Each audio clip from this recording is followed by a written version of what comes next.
4장 15항 받을 자격이 없음에도 주신 이 은혜에 대한 합당한 태도. 하나님께서는 이 은혜를 누구에게도 비치지 않으신다. 주께 먼저 드려 갚으심을 받을 만한 것이 전혀 없는 사람에게 하나님께서 무엇을 비치시겠는가? 자신의 것이라고는 죄와 거짓말고는 아무것도 없는 사람에게 하나님께서 진정 무엇을 비치시겠는가? 그러므로 이 은혜를 받은 사람은 오직 하나님께만 영원한 감사를 비치며 영원히 감사드린다. 반면에 이 은혜를 받지 못한 사람들은 이 영적인 것들에 전혀 관심이 없으며 자신의 상태에 만족하고 거짓 안정 속에서 자신이 가지지 않은 것을 가지고 있다고 헛되이 자랑한다. 나아가 겉으로 신앙을 고백하고 행실을 고치는 사람들에 대해 우리는 사도들의 예를 따라 가장 호의적인 방법으로 판단하고 말해야 한다. 우리는 사람의 깊은 마음속을 모르기 때문이다. 그리고 아직 부르심을 받지 못한 사람들을 위해서 없는 것을 있는 것으로 부르시는 분이신 하나님께 기도하는 것이 우리의 의무이다.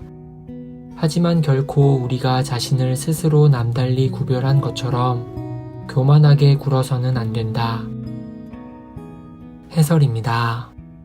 1장, 즉 첫째 교리의 1항에서 모든 사람이 아담 안에서 범죄하여 저주 아래 있고 영원한 죽음을 받아 마땅하므로 하나님께서 온 인류를 죄와 저주 아래 남겨두시고 그 죄로 말미암아 정죄하시기로 뜻하셨다 할지라도 하나님께서는 아무런 불의를 행하시는 것이 아니다 하고 말한 것을 기억하십시오.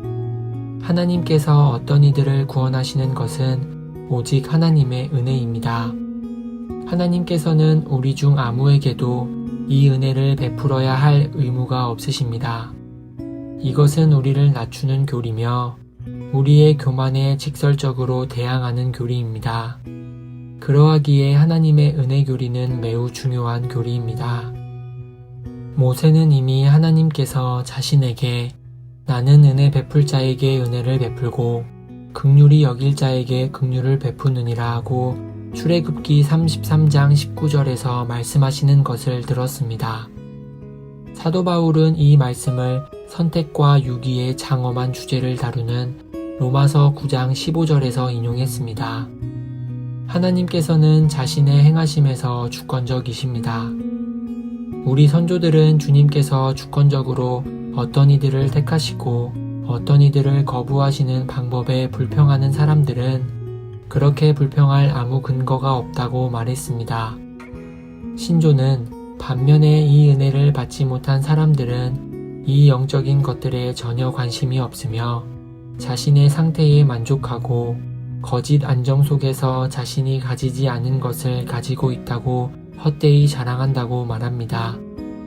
다른 말로 하면 하나님께서 어떤 이들을 다른 이들 대신 선택하시는 것은 공평하지 않다고 주장하는 사람들은 사실 하나님께서 택하신 자들이 받은 것을 원하지도 않는 사람들입니다. 우리의 경험 또한 이를 지지합니다. 성경의 선택과 유기에 대해 온갖 불평을 하는 사람들이 많이 있습니다. 하지만 이 사람들은 이 은혜의 은사를 받기를 전혀 갈망하지 않음을 자신들의 삶에서 보여줍니다. 만약 사람들이 진실로 이 은사를 받고 싶어 하고 이 은사가 모든 것을 불태우는 열망임을 삶에서 보여준다면 자신들이 하나님께서 택하신 자들에 속했다는 참 증거가 될 것입니다. 이 은혜에 대해 가장 많이 불평하는 사람들은 보통 사실 이런 것에 아무 관심도 없는 사람임을 드러냅니다.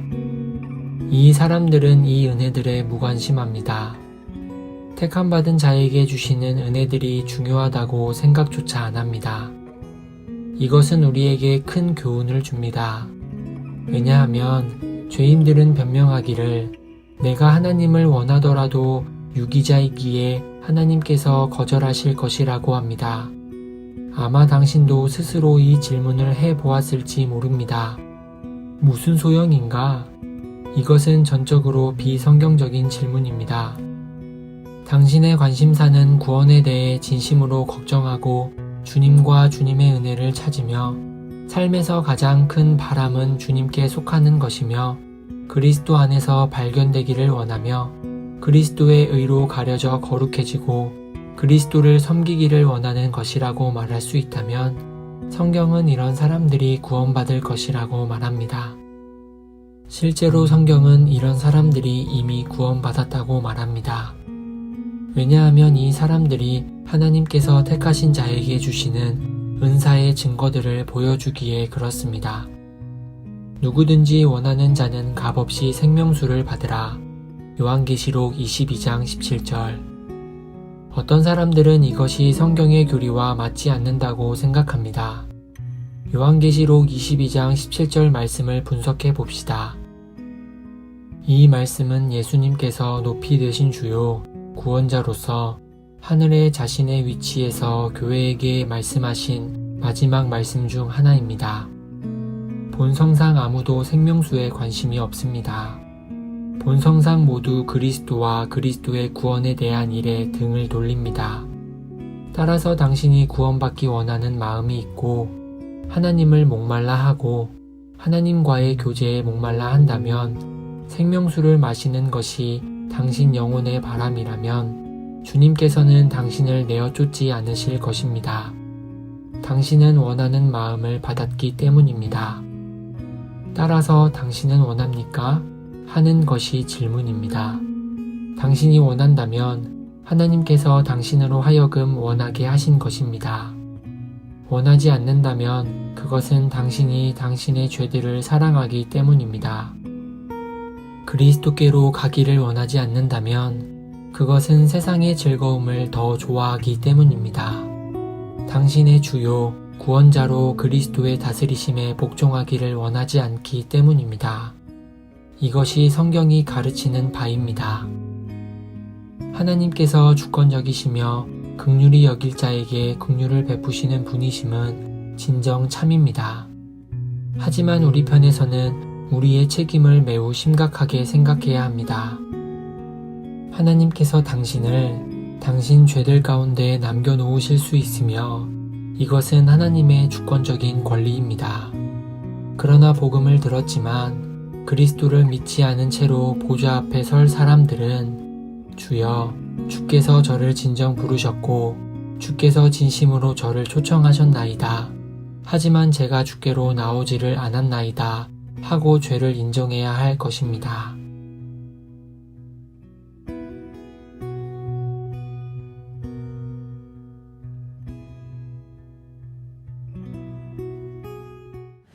너희 만민들아 손바닥을 치고 즐거운 소리로 하나님께 외칠지어다. 지존하신 여호와는 어미하시고 온 땅에 그